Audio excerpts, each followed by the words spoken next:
दोस्तों नमस्कार। तो इस वीडियो में हम लोग देखने जा रहे हैं इस सीरीज का सेट नंबर 2, सेट नंबर 1 हम लोग ऑलरेडी कवर कर चुके हैं। इस सीरीज के लिए मैंने एक सेपरेट प्लेलिस्ट बना दिया हुआ है ताकि फ्यूचर में आप कभी भी इस सीरीज के वीडियोस देखना चाहो तो एक ही प्लेलिस्ट के अंदर वो सारे वीडियोस आपको मिल जाएंगे। तो पहला सवाल है आज के इस सेट नंबर 2 का, निम्न में कौन से ऊर्जा खाद्य पदार्थ है, यानी कौन से खाद्य पदार्थ है जिससे हमें ऊर्जा प्रदान होती है, हमारे शरीर को ऊर्जा मिलती है। तो ऊर्जा हमें मिलती है कार्बोहाइड्रेट और वसा से। प्रोटीन से भी हमें ऊर्जा मिलती है लेकिन इसका मुख्य कार्य नहीं है। हमारे शरीर को मुख्य रूप से जो ऊर्जा प्राप्त होती है वो है कार्बोहाइड्रेट और वसा। कार्बोहाइड्रेट और वसा में भी वसा से हमें ऊर्जा ज्यादा प्राप्त होती है। तो ये जो है हमारा राइट आंसर है। कार्बोहाइड्रेट और वसा शरीर को ऊर्जा प्रदान करने वाले मुख्य खाद्य पदार्थ हैं। वसा कार्बोहाइड्रेट से अधिक ऊर्जा प्रदान करता है। प्रोटीन कोशिकाओं की वृद्धि एवं मरम्मत करता है। एंजाइम और एंटीबॉडी बनाता है। सारे एंजाइम्स अब जानते हो प्रोटीन ही होते हैं, एंटीबॉडी भी प्रोटीन होते हैं। हार्मोन संश्लेषण में भाग लेता है। जरूरत पड़ने पर शरीर को ऊर्जा भी प्रदान कर सकता है। अगर मान लो कार्बोहाइड्रेट की कमी हो गई, वसा की कमी हो गई, तो फिर एनर्जी कहां से मिलेगी हमारे बॉडी को। वैसे केस में क्या है कि प्रोटीन से एनर्जी ली जाती है। विटामिन और खनिज से ऊर्जा प्राप्त नहीं होती है। ये शरीर के विभिन्न उपापचयी प्रक्रियाओं को नियंत्रित करते हैं। बहुत सारे केमिकल रिएक्शन हमारे बॉडी में चलते रहते हैं जिसे कैटालाइज किया जाता है या फिर बोल दो उत्प्रेरक के रूप में खनिज का इस्तेमाल किया जाता है। प्रोटीन की कमी से शिशुओं में या फिर बच्चों में सूखा रोग यानी कि मिरासमस तथा क्वाशियोरकर रोग होता है। बीज के द्वारा भविष्य में पौधा बनाने वाला भाग कौन होता है। बीज पत्र है यानी कि कोटिलिडन, बीज आवरण है यानी कि सीड कोट, जर्म कोशिका यानी कि जर्म सेल और एम्ब्रियो भ्रूण। तो डी हमारा राइट आंसर हो जाएगा। भ्रूण से ही आगे चल करके पौधा बनेगा। बीज के 3 भाग होते हैं, बीज आवरण, बीज पत्र और भ्रूण। भ्रूण में भ्रूण अक्ष होता है, एम्ब्रियोनल एक्सिस होता है जिसके 2 सिरे होते हैं। एक सिरा को हम लोग मूलांकुर बोलते हैं यानी कि रेडिकल जिससे जड़ विकसित होती है, और एक सिरा को हम लोग दूसरे सिरा को हम लोग प्रांकुर बोलते हैं, प्लूम्यूल, जिससे तना विकसित होता है। फफूंदी में पोषण की विधि होती है। फफूंदी यानी कि कवक, कवक में पोषण की विधि होती है। तो जो कवक होते हैं वो परपोषी होते हैं। परपोषी में भी जो अधिकांश कवक होते हैं वो मृतोपजीवी होते हैं। मृतोपजीवी होते हैं, परजीवी भी हो सकते हैं, परजीवी भी हो सकते हैं, ये तो नहीं होते हैं, ये भी नहीं। परजीवी भी हो सकते हैं, सहजीवी भी हो सकते हैं, लेकिन अधिकांश होते हैं मृतोपजीवी यानी कि सेप्रोफाइट होते हैं। सभी कवक परपोषी होते हैं। जो कवक कार्बनिक पदार्थ को शरीर से बाहर पाचित कर उन्हें अवशोषित कर लेते हैं उन्हें मृतोपजीवी या अपघटक कहते हैं। अधिकांश कवक अपघटक होते हैं। कवक क्या करता है या फिर मृतोपजीवी जो जीव होते हैं वो क्या करते हैं कि जो कार्बनिक पदार्थ होते हैं, जटिल कार्बनिक पदार्थ होते हैं, उनका पाचन वो शरीर से बाहर ही कर लेते हैं। जो भी एंजाइम्स वगैरह सीक्रेट करना है ना, उनको सीक्रेट करके बॉडी से बाहर ही वो उसको डाइजेस्ट कर देता है, पाचित कर देता है। पाचन के बाद घुलनशील पदार्थ बनता है और उससे वो बाद में अवशोषित कर लेता है। पाचन जो है बॉडी के बाहर होता है। हम लोग के बॉडी के अंदर क्या होता है, पाचन बॉडी के अंदर होता है। कवक के केस में या फिर जो भी मृतोपजीवी जीव है उनके केस में जो पाचन है बॉडी के बाहर होता है। पचने के बाद वो सीधा उसको एब्जॉर्ब कर लेता है। जो कवक सजीव पौधों तथा जंतुओं पर निर्भर करते हैं उन्हें परजीवी कहते हैं। जो कवक शैवालों के साथ लाइकेन और उच्च वर्गीय पादप के साथ कवक मूल यानी कि माइकोराइजा के रूप में रहते हैं उन्हें सहजीवी कहते हैं। याद रखिएगा, जो लाइकन है वो कवक शैवाल के बीच सहजीवी संबंध है, और जो माइकोराइजा है या फिर कवक मूल है वो कवक और उच्च वर्गीय पादपों के बीच सहजीवी संबंध है। कवक के अध्ययन को हम लोग माइकोलॉजी कहते हैं। कवक की जो कोशिका भित्ति होती है वो काइटिन की बनी होती है। कवक की कोशिका भित्ति किससे बनी होती है, काइटिन की बनी होती है। ये जो काइटिन है ये कार्बोहाइड्रेट है। प्राणी संभोजी पोषण विधि ये किसमें पाया जाएगा, अमीबा के अंदर, मनुष्यों के अंदर, हम लोग के अंदर जो पोषण की विधि है वो है प्राणी संभोजी। अमीबा के अंदर भी सेम है। भोजन अभिग्रहण करने वाला अंग होता है, यानी भोजन को ग्रहण करने वाला अंग होता है। तो ये है खाद्य रसदानी। खाद्य रसदानी फूड वैक्यूल आपने अमीबा के अंदर देखा होगा, सॉरी माफ करिएगा, भोजन को अभिग्रहण करने वाला अंग होता है ये स्यूडोपोडियम। स्यूडोपोडियम, स्यूडोपोडियम सिंगुलर वर्ड है, स्यूडोपोडिया प्लूरल वर्ड है। तो स्यूडोपोडिया, स्यूडो का मतलब होता है झूठा और पोडियम या पोडिया का मतलब होता है पैर। मतलब एक्चुअल में पैर नहीं होता है लेकिन पैर जैसा वो अमीबा बना लेता है। अमीबा बना लेता है। जो WBC है हमारी बॉडी के अंदर वो भी स्यूडोपोडिया का निर्माण करते हैं। प्रोटोजोआ के उदाहरण जैसे कि अमीबा है, ट्रिपैनोसोमा है, पैरामीशियम है, प्लाज्मोडियम है। जो अमीबा है वो प्रोटोजोआ है। सभी प्रोटोजोआ परपोषी होते हैं, जैसे कवक सारे के सारे परपोषी होते हैं, प्रोटोजोआ भी परपोषी होते हैं। अमीबा अपने शिकार को कूटपादों, इसी को बोलते हैं इंग्लिश में स्यूडोपोडिया या स्यूडोपोडियम, तो कूटपादों की सहायता से पकड़ते हैं अपने शिकार को या फिर भोजन को और खाद्य रसधानी बनाकर उसे पाचित करते हैं। उसके बाद एक होता है संकुचनशील रसधानी यानी कि कॉन्ट्रैक्टाइल वैक्यूल। अमीबा में जल संतुलन को बनाए रखती है ये वाली रसधानी। प्रोटोजोआ प्रोटिस्टा जगत के अंतर्गत आते हैं। अपवंक कवक, अपवंक कवक को बोलते हैं स्लाइम मोल्ड। स्लाइम मोल्ड, अब देखो यहाँ पर कवक है लेकिन ये कवक जगत का प्राणी नहीं है, ये प्रोटिस्टा जगत का प्राणी है और ये मृतोपजीवी है। नाभिक को कोशिका का मस्तिष्क भी कहते हैं। Brain of the cell nucleus को कहा जाता है। अनुकूल परिस्थितियों में अमीबा जनन करता है, यानी जब फेवरेबल कंडीशन होता है तब अमीबा कैसे रिप्रोडक्शन करता है? ये करता है द्विविखंडन के द्वारा। एकाधिक विखंडन तो कुछ होता ही नहीं है, द्विविखंडन होता है द्विविखंडन के द्वारा। अलैंगिक प्रजनन के प्रकार, अमीबा के अंदर द्विविखंडन होता है, प्लेनेरिया हाइड्रा के अंदर पुनर्जनन होता है, ईस्ट है, हाइड्रा है, ब्रायोफाइलम है, मुकुलन होता है, स्पाइरोगैरा जो कि हरा शैवाल है इसमें विखंडन होता है यानी कि फ्रेगमेंटेशन। ये है बडिंग, ये है रीजनरेशन और ये है बाइनरी फ्यूजन। बीजाणु समासंग यानी कि स्पोर फॉर्मेशन कवक के अंदर होता है, जैसे कि राइजोपस, मॉस है, फर्न है, इसके अंदर बीजाणु समासंग द्वारा अलैंगिक प्रजनन होता है। फर्न ये टेरिडोफाइट है और यह है ब्रायोफाइट। कायिक प्रवर्धन यानी कि वेजिटेटिव प्रोपेगेशन, इसके अंदर भी 3 मेथड्स हैं, पर्तन, कलम और रोपण। पर्तन, कलम और रोपण, ये 3 क्या है कि मेथड्स हैं, 3 विधियां हैं कायिक प्रवर्धन के। तो ये सारे क्या है अलैंगिक प्रजनन के प्रकार हैं। किस जीव में पौधों एवं जंतुओं के लक्षण पाए जाते हैं? इनमें से कौन सा वो जीव है जिनमें पौधों के भी लक्षण होते हैं और जंतुओं के भी होते हैं? इन्हें पादप और जंतु के बीच संयोजक करी कहा जाता है। यह है युगलीना। युगलीना सी इसका राइट आंसर हो जाएगा। सभी जीवाणु और माइकोप्लाज्मा मोनेरा जगत में आते हैं। माइकोप्लाज्मा अपने आप में एक जीवाणु है। युगलीना प्रोटिस्टा जगत का जीव है। युगलीना में क्लोरोफिल पाया जाता है, अतः प्रकाश की उपस्थिति में ये अपना भोजन स्वयं बनाता है। देखो क्लोरोफिल है युगलीना के अंदर, तो जब लाइट होगा तो अपना खाना खुद से बना लेगा, स्वपोषी हो जाएगा। लेकिन प्रकाश की अनुपस्थिति में यह परपोषी हो जाता है। इसीलिए युगलीना पादप और जंतु के बीच संयोजक करी है, कनेक्टिंग लिंक है प्लांट एंड एनिमल के बीच। युगलीना में कोशिका भित्ति की जगह प्रोटीन युक्त पदार्थ की परत पेलिकल होती है। युगलीना में कोशिका भित्ति नहीं होती है, उसके जगह पर पेलिकल होती है, पेलिकल परत होती है जो कि प्रोटीन से बनी होती है। इनकी संरचना, ये जो पेलिकल है, ये युगलीना की संरचना को लचीला बनाती है। युगलीना अधिकांशतः स्वच्छ जल में पाया जाता है।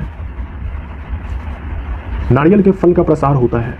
नारियल के फल का प्रसार होता है रेशेयुक्त मीजोकार्प से। तो ये हमारा राइट आंसर हो जाएगा। देखिए, नारियल के फल का प्रसार रेशेयुक्त मीजोकार्प से होता है। जो ये सबसे बाहर वाला जो यहाँ पर ये देख रहे हो ना लेयर, इसे बोलते हैं एक्सोकार्प। इसके ठीक बाद जो फाइब्रस वाला पार्ट होता है, रेशे युक्त वाला जो पार्ट होता है, उसे बोलते हैं मीजोकार्प। ये पूरा मीजोकार्प है, ये पूरा मीजोकार्प है। और ये जो एकदम हार्ड पार्ट होता है, ये होता है एंडोकार्प। और जो हम लोग खाते हैं वो होता है एंडोस्पर्म यानी कि भ्रूणकोश। ये जो फाइबर होते हैं ना यहाँ पर, ये बने होते हैं आपके स्क्लेरेन्काइमा टिश्यू से। नारियल का खाने वाला भाग जो है भ्रूणकोश है, एंडोस्पर्म है। निम्न में कौन सी बीमारी यौन संचारित नहीं है? सिफिलिस यौन संचारित बीमारी है, यानी कि सेक्सुअली ट्रांसमिटेड डिजीज है, STD है। उसके बाद HIV एड्स तो है ही, गोनोरिया तो है ही। हेपेटाइटिस, हेपेटाइटिस के कई सारे प्रकार होते हैं, hepatitis A, B, C, D, E। इनमें जो हेपेटाइटिस B है, ये तो सेक्सुअली ट्रांसमिटेड डिजीज है। A नहीं है, C नहीं है, D नहीं है, E नहीं है। और ये सारे जो हेपेटाइटिस हैं, ये हमारे लिवर को प्रभावित करते हैं। सिफिलिस और गोनोरिया ये यौन संचारित बीमारी है, सेक्सुअली ट्रांसमिटेड डिजीज है और ये बैक्टीरियल डिजीज है। एड्स विषाणु जनित यौन संचारित बीमारी है। हेपेटाइटिस जो है ये भी वायरल डिजीज है, ये भी वायरल डिजीज है, लेकिन ये सेक्सुअली ट्रांसमिटेड डिजीज नहीं है except hepatitis B. Hepatitis B जो कि यौन संचारित बीमारी है और ये काफ़ी खतरनाक बीमारी है हेपेटाइटिस बी। सारे हेपेटाइटिस जो है हमारे लिवर को अफेक्ट करते हैं। कोशिका के किस भाग में ग्लाइकोलिसिस की क्रिया होती है? तो ग्लाइकोलिसिस की क्रिया में क्या होती है? ग्लूकोज का विखंडन होता है पाइरुवेट में, ऑक्सीजन की अनुपस्थिति में, कोशिका द्रव्य में। तो ये हमारा राइट आंसर हो जाएगा। कोशिकीय श्वसन प्रक्रिया में ग्लूकोज का पाइरुवेट या पाइरुविक अम्ल में टूटना ग्लाइकोलिसिस कहलाता है। श्वसन प्रक्रिया में क्या होता है? ग्लूकोज टूटता है, वहां से ऊर्जा मुक्त होती है, उसी ऊर्जा का इस्तेमाल जो है कोशिकाएं करती है अपने अलग अलग कार्यों में। तो सबसे पहले ग्लूकोज पाइरुवेट में टूटता है। कहाँ टूटता है? कोशिका द्रव्य में टूटता है और ऑक्सीजन की अनुपस्थिति में टूटता है। इस प्रोसेस को ग्लाइकोलिसिस कहा जाता है। माइटोकॉन्ड्रिया और क्लोरोप्लास्ट के पास अपना DNA और राइबोसोम होता है। बहुत ही ज्यादा इंपॉर्टेंट पॉइंट है। प्लास्टिड केवल पादप कोशिका में ही पाया जाता है। प्लास्टिड जैसे कि क्लोरोप्लास्ट, ल्यूकोप्लास्ट, ये सब केवल पादप कोशिका में ही पाया जाता है।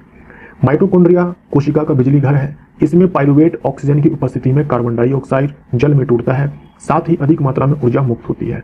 तो ऊर्जा जो है बहुत ही ज्यादा मात्रा में मुक्त होती है, इसीलिए माइटोकॉन्ड्रिया को powerhouse of the cell कहा जाता है। रॉबर्ट ब्राउन ने 1831 में कोशिका में नाभिक की खोज की थी। नाभिक को कोशिका का मस्तिष्क कहा जाता है। पत्तियों में उपस्थित उन छिद्रों के नाम बताएं जिनके द्वारा श्वसन क्रिया में गैसों का आदान प्रदान होता है। गैसों का आदान प्रदान रंध्रों के द्वारा होता है, स्टोमेटा के जरिए होता है। गैसों का आदान प्रदान तना में जो वात रंध्र होते हैं उनके द्वारा भी हो सकता है। पत्तियों में जो स्टोमेटा है इसके द्वारा भी हो सकता है। जो पुराने जड़ होते हैं उनमें भी ये वात रंध्र होते हैं, उनके द्वारा भी हो सकता है। लेकिन सबसे ज्यादा जो है पत्तियों में जो स्टोमेटा है इसी के जरिए होता है। पौधों में गैसों का आदान प्रदान जड़, तना और पत्तियों के सतह द्वारा विसरण क्रिया से होता है। पत्तियों में रंध्रों के द्वारा होता है, अधिकांश जो है रंध्रों के द्वारा ही होता है। तो मुख्य रूप से गैसों का आदान प्रदान किससे होता है? पत्ती में उपस्थित रंध्रों के द्वारा होता है। तना के छाल पर स्थित वात रंध्रों द्वारा होता है और छाल के भीतर की तरफ अंतरकोश के स्थानों द्वारा होता है। जड़ की बात करें तो मूल रोम द्वारा होता है, और जो पुराने जड़ होते हैं उनमें वात रंध्र भी होते हैं, उनके द्वारा भी होता है। ब्रायोफाइट में होते हैं। Bryophyte, liverwort and moss, liverwort and moss, ये ब्रायोफाइट्स हैं। Thallophyta, bryophyta, pteridophyta, gymnosperm and angiosperm, ये सारे क्या है? पादप जगत के 5 विभाजन या समूह है, या फिर बोल दो वर्ग है। ब्रायोफाइटा समूह के पौधे को पादप जगत का उभयचर कहा जाता है। ब्रायोफाइट्स जो होते हैं, जो ब्रायोफाइटा के अंदर पादप आते हैं, उनमें जाइलम और फ्लोएम नहीं होता है, इसीलिए ये होते हैं असामान्य पादप यानी कि नॉन वेस्कुलर प्लांट्स। जो ब्रायोफाइट्स होते हैं उनके एग्जांपल है जैसे कि मॉस, मॉस में फ्यूनेरिया है, लिवरवर्ट जैसे कि मार्केंशिया है, रिक्सिया है, ये सारे एग्जांपल्स जो है बहुत ज्यादा इंपॉर्टेंट है। प्रजातियों के विकास के प्राकृतिक चयन का सिद्धांत दिया था, ये किसने दिया था? मेंडल ने, डार्विन ने, लमार्क ने, या फिर विजमैन ने। ये दिया था डार्विन ने, चार्ल्स डार्विन। कार्ल लिनियस ने दिया था द्विनाम पद्धति, बाइनोमियल नोमेनक्लेचर। इन्हीं को कहा जाता है फादर ऑफ टैक्सोनॉमी, वर्गीकीय जनक। इनकी किताब का नाम है Systema नेचुरी and genera plantarum. Mendel साहब को कहा जाता है अनुवांशिकी का जनक। डार्विन, चार्ल्स डार्विन, प्राकृतिक चयनवाद का सिद्धांत इन्होंने दिया था, है ना, थ्योरी ऑफ नेचुरल सिलेक्शन, प्राकृतिक चयनवाद। द ओरिजिन ऑफ स्पीशीज पुस्तक के लेखक हैं चार्ल्स डार्विन। लमार्क, उपार्जित लक्षणों का वंशागति सिद्धांत, ये दिया था लमार्क ने। निम्न में से किस वर्ग के जंतुओं का प्रगुहा या फिर बोल दो सिलोम या देह गुहा रक्त से भरा हुआ होता है? यानी बॉडी कैविटी जो है, देह गुहा जो है रक्त से भरा होता है। जो रक्त है वो किसी रक्त वाहिनी में नहीं बहता, तो यह है आर्थ्रोपोडा। ये हमारा राइट आंसर हो जाएगा। संघ आर्थ्रोपोडा से संबंधित बहुत सारी बातें हैं जो आपको याद रखनी है, एग्जाम में बहुत पूछे जाते हैं। यह जंतु जगत का सबसे बड़ा संघ है। शरीर खंड युक्त होता है, सेगमेंटेड होता है। खुला परिसंचरण तंत्र पाया जाता है, ओपन सर्कुलेटरी सिस्टम पाया जाता है। खुला परिसंचरण तंत्र कहने का मतलब जो रक्त है वो रक्त वाहिनी में नहीं बहता। देह गुहा रक्त से भरी होती है। ये सवाल बहुत एग्जाम में पूछा जाता है, अच्छे से याद रखिए। इनमें जुड़े हुए पैर पाए जाते हैं। आर्थ्रोपोडा का मतलब ही होता है जॉइंटेड लेग्स। उत्सर्जन अंग इनमें मैल्पीजियन नलिका है। श्वसन अंग इनमें श्वास रंध्र बोल दो या फिर श्वास रंध्र या फिर श्वसनिका, जिसे ट्रैकिया बोलते हैं इंग्लिश में। जो बॉडी है वो ट्रिप्लोब्लास्टिक होते हैं, त्रिकोरिक होते हैं। बाइलेटरल सिमेट्री इनमें पाई जाती है। उदाहरण है सारे के सारे जो इंसेक्ट्स होते हैं, सारे के सारे जो कीट पतंगे हैं वो आपके आर्थ्रोपोडा में ही आते हैं। झिंगा भी कीट है। बिच्छू, मकड़ी, तिलचट्टा, घरेलू मक्खी, तितली, शतपाद, ये सारे जो है आपके आर्थ्रोपोड्स हैं। निमेटोडा जिसे हम लोग गोल कृमि बोलते हैं, इनमें देह गुहा को ऊट सिलोम कहते हैं। याद रखिएगा, ये बहुत ज्यादा इंपॉर्टेंट है, इस पर आप वीवीआई मार्क कर सकते हो। जो निमेटोड है ना, या फिर जो गोल कृमि होते हैं जैसे उचरेडिया, बैंक्रॉफ्ट, जिसके कारण फाइलेरिया होता है, इनमें सिलोम होता है क्या? नहीं होता है। सिलोम जैसा होता है, यानी कि स्यूडोसिलोम होता है। जैसे स्यूडोपोडिया था ना, वैसे स्यूडोसिलोम। इनमें वास्तविक देह गुहा नहीं होती है, ये ध्यान में रखिएगा। वास्तविक देह गुहा नहीं है, उसे हम कूट सिलोम बोलते हैं या फिर स्यूडोसिलोम बोलते हैं। तो एक ही फाइलम है जहां आपको कूट सिलोम मिलेगा, वो है फाइलम निमेटोडा, जिसे हम लोग एस्टहेलमिंथस भी बोलते हैं, फाइलम एस्टहेलमिंथस। पोरीफेरा, निडेरिया और प्लेटीहेलमिंथस में देह गुहा नहीं होती है। पोरीफेरा, निडेरिया, प्लेटीहेलमिंथस में देह गुहा नहीं होती है। निमेटोडा में कूट सिलोम होता है, यानी कि वास्तविक देह गुहा नहीं होती है। बाकी जो भी फाइलम है सारे में देह गुहा होती है। टेप वर्म के खंड कहलाते हैं। टेप वर्म के खंड कहलाते हैं प्रोग्लोटिड्स। प्लेनेरिया, लिवर, फ्लूक और टीनिया। प्लेटीहेलमिंथस संघ के जंतु है। संघ प्लेटीहेलमिंथस के जीव को ही चपटा कृमि कहा जाता है। फ्लैट वर्म्स हम लोग किसे बोलते हैं? जो फाइलम प्लेटीहेलमिंथस है उसके जीव को, जैसे कि प्लेनेरिया है, लिवर फ्लूक है, टीनिया सोलियम है, ये सारे। टीनिया को टेप वर्म या पॉर्क टेप वर्म भी कहते हैं। टेप वर्म के खंड प्रोग्लोटिड्स कहलाते हैं। टीनिया सोलियम को सामान्य रूप से कहते हैं, अभी आपने देखा ना टीनिया, यही टीनिया है। टीनिया जीनस है, सोलियम जाति है। तो ये जो टीनिया सोलियम है इसे सामान्य रूप से कहते हैं पोर्क टेप वर्म कहते हैं। अभी आपने देखा था टीनिया को टेप वर्म या पोर्क टेप वर्म भी कहते हैं। तो टीनिया को सामान्य रूप से पोर्क टेप वर्म कहते हैं। पोर्क का मतलब होता है सुअर का मांस। टीनिया सोलियम को टेप वर्म या पोर्क टेप वर्म भी कहते हैं। यह मनुष्यों में परजीवी है। अधपका गाय और सुअर का मांस खाने से यह परजीवी मनुष्यों के शरीर में चला जाता है, क्योंकि इसके मांस में, गाय और सुअर के मांस में यह परजीवी मौजूद होता है। अगर पका के अच्छे से खाया तो परजीवी मर जाएगा, ये टीनिया सोलियम मर जाएगा। नहीं खाया तो फिर वो मनुष्य के बॉडी में चला जाएगा और उसे कर देगा टीनियासिस। कीट सांस लेते हैं। जो कीट होते हैं सारे वो आर्थ्रोपोडा फाइलम में आते हैं। और अभी आपने देखा था जो श्वसन अंग है वो है श्वास रंध्र यानी कि ट्रैकिया, और मेलपिगी नलिका मेलपिगियन टिब्यूल वो होते हैं आपके उत्सर्जी अंग। सभी कीट आर्थ्रोपोडा संघ के अंतर्गत आते हैं। उत्सर्जन अंग मेलपिगी नलिका है और श्वसन अंग श्वास रंध्र या श्वसनिका ट्रैकिया है। लाइसोसोम होते हैं। लाइसोसोम जिसे आत्महत्या की थैली भी कहा जाता है, इसी को पाचन केंद्र भी कहा जाता है। पाचक थैली, आत्महत्या की थैली, पाचन केंद्र। लाइसोसोम एकल झिल्ली युक्त संरचना है। ये कोशिका है तो एक झिल्ली से बनी हुई ये संरचना है ऐसे, और इसमें बहुत ही पावरफुल एंजाइम्स होते हैं। अगर इसे लगा कि कोशिका के अंदर भैया कुछ गड़बड़ी है, जैसे मान लो कोई बैक्टीरिया घुस गया या कुछ गड़बड़ हो गया कोशिका में, इस कोशिका का जीवित रहना बाकी सारे कोशिकाओं के लिए डेंजरस साबित हो सकता है, तो ये जो लाइसोसोम की थैली है, ये थैली जो है फट जाती है। फटने के बाद ये सारे एंजाइम्स जो है ये रिलीज हो जाते हैं कोशिका में और पूरे कोशिका को ही नष्ट कर देता है। इसीलिए इसे आत्महत्या की थैली कहते हैं। पाचक थैली भी बोलते हैं, पाचन केंद्र बोलते हैं, आत्महत्या की थैली, परमाणु बम भी बोलते हैं, कोशिका के सफाई कर्मी भी बोलते हैं। इनमें शक्तिशाली पाचक एंजाइम होते हैं। ध्यान रखने वाली बात यह है कि ये जो पाचक एंजाइम्स होते हैं ये बनाती है खुरदरी अंतर्द्रव्यी जालिका, और इसको पैक करने का काम कौन करता है? गोल्जी का है। ये एंजाइम है, इसे बनाया आरईआर ने, रफ एंडोप्लाज्मिक रेटिकुलम ने, और इसको पैक करने का काम किसने किया? गोल्जी का है। रबर को सल्फर के साथ गर्म करने को कहते हैं। रबर जो थोड़ा सॉफ्ट होता है सल्फर के साथ गर्म करने पर ये हार्ड हो जाता है। इस प्रोसेस को वल्केनाइजेशन कहते हैं। वल्केनाइजेशन, गैल्वेनाइजेशन आप जानते हो, लोहे को जंग लगने से बचाना है तो उसके ऊपर जस्ते की परत चढ़ाई जाती है जिसे गैल्वेनाइजेशन कहा जाता है। वल्केनाइजेशन, वल्कनीकरण एक रासायनिक प्रक्रिया है जिसमें गंधक यानी कि सल्फर मिला देने से रबर को अपेक्षाकृत अधिक कठोर और टिकाऊ पदार्थ में बदल दिया जाता है। इसकी खोज चार्ल्स गुडियर ने की थी। वल्केनाइजेशन जो प्रोसेस है इसकी खोज चार्ल्स गुडियर ने की थी। यशदीकरण या फिर गैल्वेनीकरण या फिर यशद लेपन या फिर गैल्वेनाइजेशन एक ऐसी प्रक्रिया है जिसमें लोहे को जंग लगने से बचाने के लिए उसके ऊपर जस्ते की परत चढ़ाई जाती है। डिटर्जेंट के निर्माण में प्रयुक्त होने वाला एंजाइम नहीं है। डिटर्जेंट के निर्माण में प्रोटीएज, एमाइलेज, लाइपेज इन सारे का इस्तेमाल होता है, रेनेट का नहीं होता है। प्रोटीएज जो भी प्रोटीन को तोड़ने वाले एंजाइम्स होते हैं सारे को हम एक साथ प्रोटीएज बोल सकते हैं। एमाइलेज आप जानते हो स्टार्च को तोड़ता है, लाइपेज जो है वसा को तोड़ता है। तो मान लीजिए कपड़े के ऊपर कोई वसा है तो डिटर्जेंट के अंदर इस एंजाइम का इस्तेमाल किया जाता है ताकि उस वसा को तोड़ दे, दूसरे पदार्थ में बदल दे ताकि वो आसानी से साफ हो जाए। लाइपेज वसा को तोड़ने वाला एंजाइम है। एमाइलेज कार्बोहाइड्रेट को तोड़ने वाला एंजाइम है। प्रोटीन को तोड़ने वाला कोई भी एंजाइम प्रोटीएज कहलाता है। प्रोटीएज, एमाइलेज, लाइपेज और सेलुलोज का उपयोग, सेलुलोज नहीं सेलुलेज ये एंजाइम है जो सेलुलोज को तोड़ता है, का उपयोग डिटर्जेंट के निर्माण में किया जाता है। इन सारे में सबसे ज्यादा इस्तेमाल जो है प्रोटीएज का किया जाता है। उसके बाद है रेनेट। रेनेट कोई एक एंजाइम नहीं है, इसके अंदर कई सारे एंजाइम्स आते हैं। ये कई एंजाइमों का समूह है।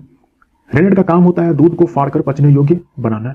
यह एंजाइम जुगाली करने वाले जो पशु होते हैं उनके बच्चों के आमाशय में पाया जाता है। जब ये बछड़े अपने माँ का दूध पीते हैं तो यह एंजाइम उसे फाड़कर पचने योग्य बनाता है, और जब ये बछड़े घास खाने लग जाते हैं तो ये एंजाइम जो है बनना बंद हो जाता है। जो पनीर बनाने वाले जो इंडस्ट्री होते हैं या फिर जो मिल्क प्रोडक्ट बनाने वाली इंडस्ट्री होते हैं जहाँ दूध को फाड़ना पड़ता है वहाँ पर इस रेनेट एंजाइम का इस्तेमाल जो है बड़े पैमाने पर किया जाता है। इस एंजाइम को जो है ये जो बछड़े होते हैं इनके बॉडी से निकाला जाता है, निकाल करके इसका इस्तेमाल जो है फैक्ट्री में, खास करके पनीर बनाने वाली इंडस्ट्री में इस एंजाइम का इस्तेमाल किया जाता है।